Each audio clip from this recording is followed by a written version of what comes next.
So I begin with the metaphor. Or, if I were to use the words like or as, it's going to be a simile. For instance, if I said, the church is like a restaurant, or the congregation is like a restaurant, that's a simile. But if I said, the church is a restaurant, then it's a metaphor. So not only am I leading off with a metaphor, I'm leading off with an English lesson, so you're welcome. But back to this metaphor, or simile, whatever I use in whatever sentence. In some restaurants, and indeed in most restaurants, you go in, you're seated, you're given a menu, you order, you sit back while somebody else does the work, and then you get your meal, and you enjoy your meal. In some churches, you go in, and the work is done for you. They have a long history of their leaders and theologians having worked up a creed or a statement of faith, and the truth is served up to you, much as a meal would be served to you in a restaurant. You don't have to think about it, since others have done the thinking for you. Many will pick and choose off a menu, even within this metaphor, deciding maybe that they're not going to believe one point or one doctrine, but in general they're in agreement. But still, you're largely passive. Yes, you may choose not to eat the veggies that come with the meal, but you eat most of the meal. And so the preparation of the meal doesn't really involve you. You're passive. It is served up to you and you enjoy the end result. Sometimes you go into a restaurant and there's no menu. I don't know if any of you have experienced this. We have once. They pretty much serve what they're going to serve, and they plop it down on the table, and that's what you get. And if you're not willing to take that kind of a chance, you don't want to eat at that restaurant. Eat it or don't, you don't get to pick. Some churches are like this. They're extremely rigid and authoritarian. You must believe and practice according to a strict series of guidelines, or out you go. But I think Unitarian Universalism has a very different place in this metaphor. Our congregations function not so much like a restaurant, but like the kitchen. They're not the dining area, but they're where the work is done. Not to say that other churches don't do work, but in this idea, you're not going in and ordering off a menu and sitting down and then being passive. When you arrive at this particular restaurant, you are escorted back into the kitchen. And you're shown all the goods in the pantry, and the foods and the spices. And then you're told, well, you're going to have to do the work. It's largely individualistic. There's no menu, but there's plenty of fellow cooks back there. Shelves filled with cookbooks from all over the world in many different time frames. And you see people eagerly pouring through all these different foods and spices and cookbooks. But many people are doing it differently. And you say, well, can't I just go back out in the dining area and order off the menu and get served? No, that's not how it works here. No one's going to feed you. You have to do the work. You have to seek truth and meaning. You have to be a mystic. Throughout history, mystics have been those who seek God or the divine or a connection to the universe largely alone. Hermits and monks of many different religious traditions have spent years alone, meditating or praying or contemplating. Or even if they're in another group, they still don't interact a whole lot because mainly it's a solitary effort. Other mystics have found value in community, but still considered the actual quest itself to be largely individualistic. In Unitarian Universalist history, you see this idea as the basis of the Transcendentalist movement, a movement that transformed early Unitarianism from what was pretty much traditional Christianity, with the one twist that they denied the Trinity, and it moved much more to what we see today, a wide variety of different ideas where the claim is that you as an individual have access to the divine directly, or perhaps God lives right within you. But before we look at this in greater detail, we need to ask ourselves, why do we bother? What do we seek to accomplish? Why drag ourselves out here on a Sunday morning, especially on a 3-day weekend, a Memorial Day weekend? Why do we come here? Why claim the name of Unitarian Universalist? Why seek anything at all? Well, here's an interesting example from Frank Schaeffer. His father was Francis Schaeffer, a very famous Christian apologist. And Frank left fundamentalism, ultimately became a Greek Orthodox Christian, and actually has called himself an atheist who believes in God. I'm not quite sure what he means by that, but that is the subtitle of his most recent book, which I'm intrigued by and want to get one of these days. But here's an excerpt from an interview he gave in which he explains why something beyond the material world, something beyond nature, still drives him. There would be no Holocaust museums chronicling horror unless there was a sense that horror is abnormal and therefore preventable. Yet, if we insist on a material universe-only view of ourselves, we have to admit that the story of evolution proves that suffering, death, and extinction are inevitable. Yet, we impose human ethical standards on the material world. This imposition is not fact-based if we insist on understanding that facts relate only to the material universe. Most people don't really want to live only according to narrowly defined material facts. Ask yourself if you do as I'm reading this. Most of us try to direct our human primate evolutionary process along ethical, non-material lines. We impose standards that do not come from nature. Nature is cruel, and yet we try not to be. We prosecute people for war crimes that are no more destructive than what happens every day in the churning cauldron of life where everything is eaten, where death is the only incubator of life. We call murder wrong, although it's the most natural thing on earth.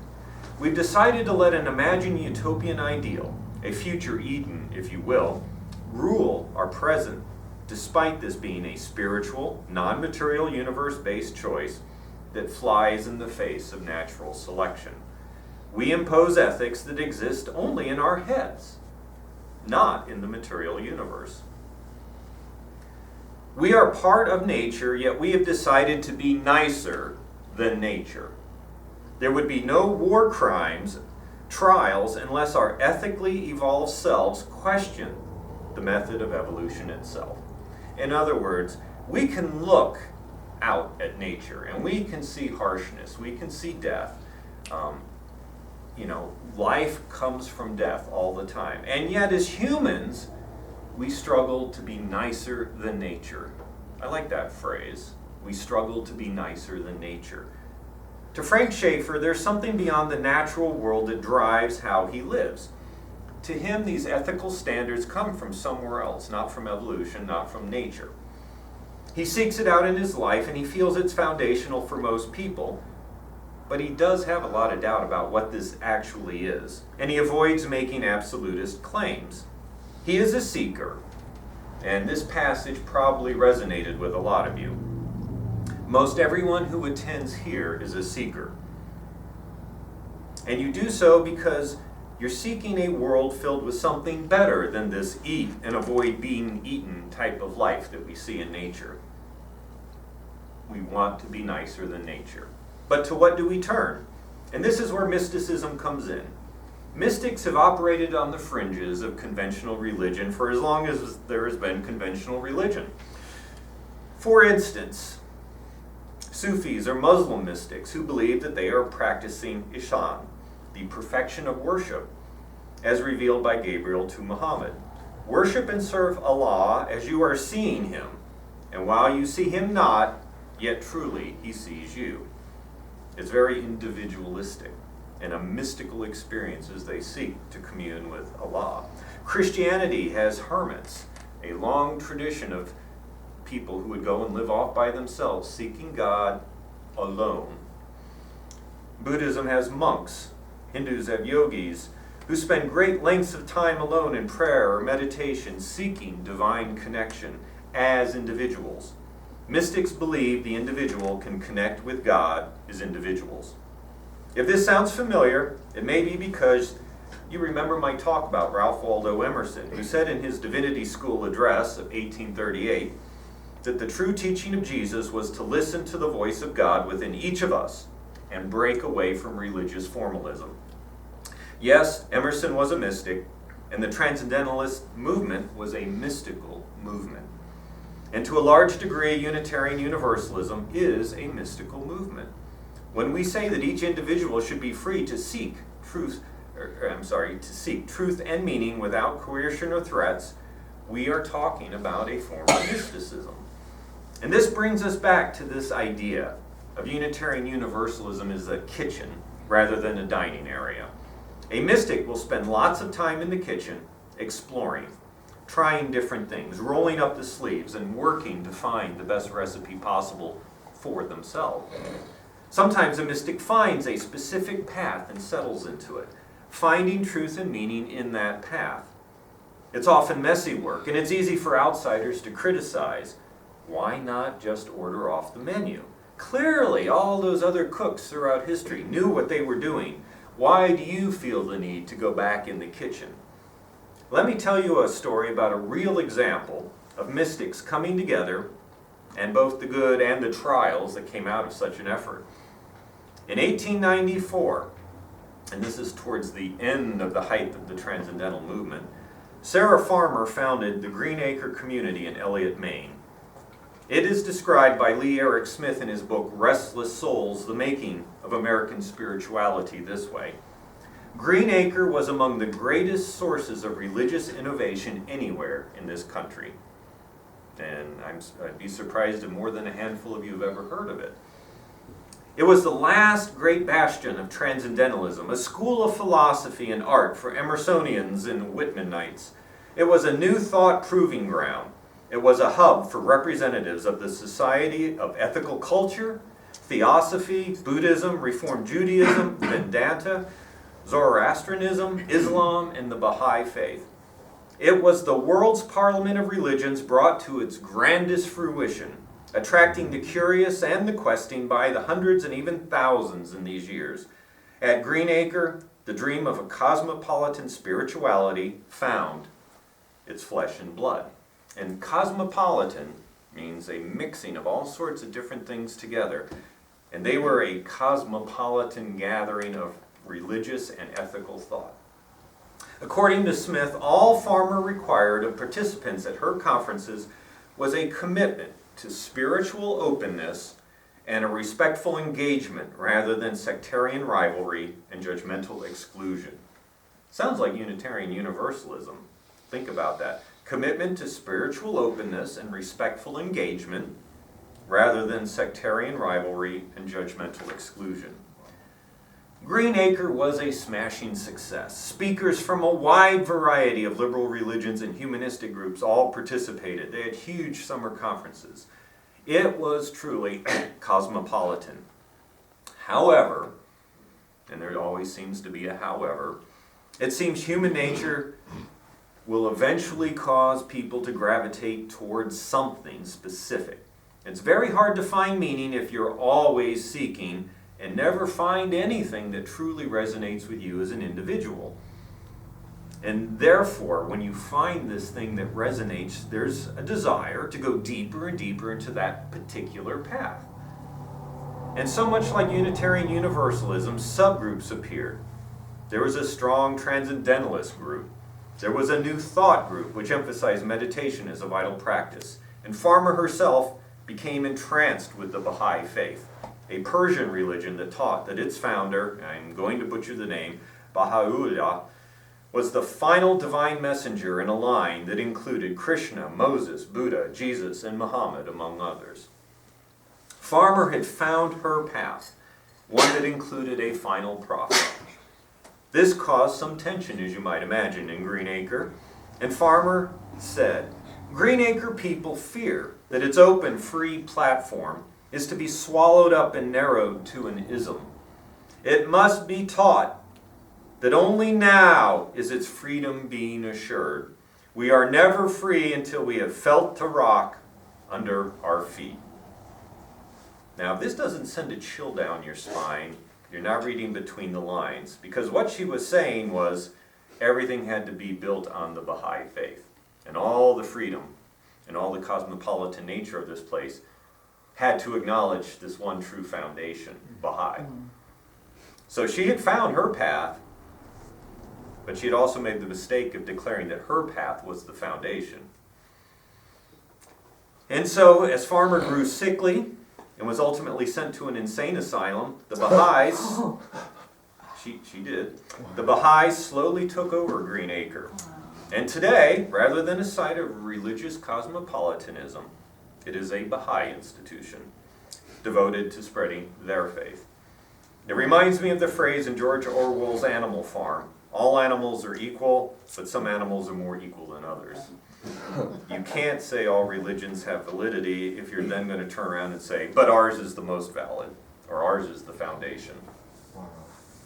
So here's a thought experiment for you, as we looked at this idea of a cosmopolitan gathering that eventually wasn't cosmopolitan anymore. We come here from many different backgrounds and have many different paths that we're following. We are not all unified on one trajectory to finding truth and meaning in our lives. So think about what it is that resonates most for you, whether it be humanistic thought, paganism, Christianity, Buddhism, or any other path that resonates most with you.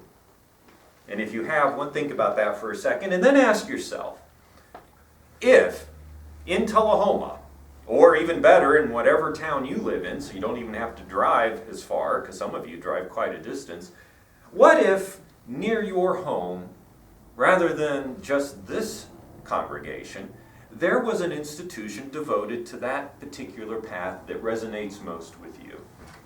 Then ask yourself, where would you spend your Sunday? Would you come here with the deliberate intention of hearing many different things every Sunday, and hearing people from many different backgrounds, some of which have no resonance with you whatsoever? Or would you go to the place where you could go deeper and deeper on that one path that resonates most with you currently? You know, for most of you, that's purely theoretical because we live in a small town and they're not going to build a Buddhist temple or a pagan temple or whatever you want to call it that's focused exclusively on one. So many people come here because those options aren't available. So this is a tightrope that Unitarian Universalists walk because we are under much the same stress that Green Acre was. I've talked in the past about how some churches actually have different types of services. And they have the Christian type service, and then they have the humanistic type service, and the Buddhists might meet on Wednesday, and the pagans have their separate group. And they're all under this umbrella title, Unitarian Universalists, but each one's really off on a different trajectory. And Unitarian Universalism as a whole is walking this same tightrope that Green Acre walked, and it's going to be interesting to see how long we can remain truly cosmopolitan, because that is unique. Just as Green Acre was unique. And Green Acre was a smashing success for many years. And it was because all these different faiths came together and shared their ideas that made it unique and made it interesting and drew people in. And it's not nearly as big now as a Baha'i institution than it was back then. So that's what we wrestle with. This cosmopolitan nature of Unitarian Universalism. None of us has the right to claim that we have absolute knowledge and absolute truth. What we can claim and what we do is say, I have found something that helps me as an individual to find a connection, to find meaning, to find truth, to find a path in my life. But we dare not impose that path on others. I have paths that I find more fulfilling than others. And they may have no resonance for you whatsoever. Conversely, some things that matter deeply to you may be of no use to me or to others in the congregation. That is the nature of a cosmopolitan gathering. It's going to have a wide variety of views. So we must never fall into this trap that Farmer fell into, believing that she had found the one way, the foundation on which everything else had to be built. The Baha'i faith may have been absolutely transformative for her, but she totally lost sight of the purpose of Green Acre, which was a gathering place for this exchange of ideas where all were treated equally. As soon as Baha'i became preeminent, the seeds of destruction had been planted. It is a sad cautionary tale that Unitarian Universalists should be well aware of and take heed of. Each of you is a mystic, seeking truth and meaning, finding your connection to the divine or to the universe or to whatever it is that anchors you. Here, you have the freedom to seek, to get into the kitchen, to work hard, to be creative, to cook and sweat for a noble goal. But as you are preparing your meal, avoid the temptation to tell others what they need to be cooking. Quit shoving your cookbook in front of them and saying, no, this one's better. Their tastes are different. Their needs are different. Share ideas with those who want to listen, but never impose them. Most importantly, do the work. And many of you are, perhaps all of you are. I don't pry. I think probably the vast majority, because otherwise you wouldn't be coming here to begin with. But do the work, for the kitchen is well stocked. Take advantage of the collected works of humanity's efforts to make sense of our lives. It is a wonderful gift to live in this country and in this time where we are truly free to think for ourselves. And it's equally wonderful to belong to a church where the same is true. May we all take advantage of our freedoms and be thankful for what so many people throughout history and even throughout the world today do not have. This amazing gift of freedom of thought that we should never take for granted, and that we should always work in that kitchen to find the truth and meaning that we talk so much about. And I want to thank you for coming, for listening, and I do ask you to please stay to participate in our discussion later.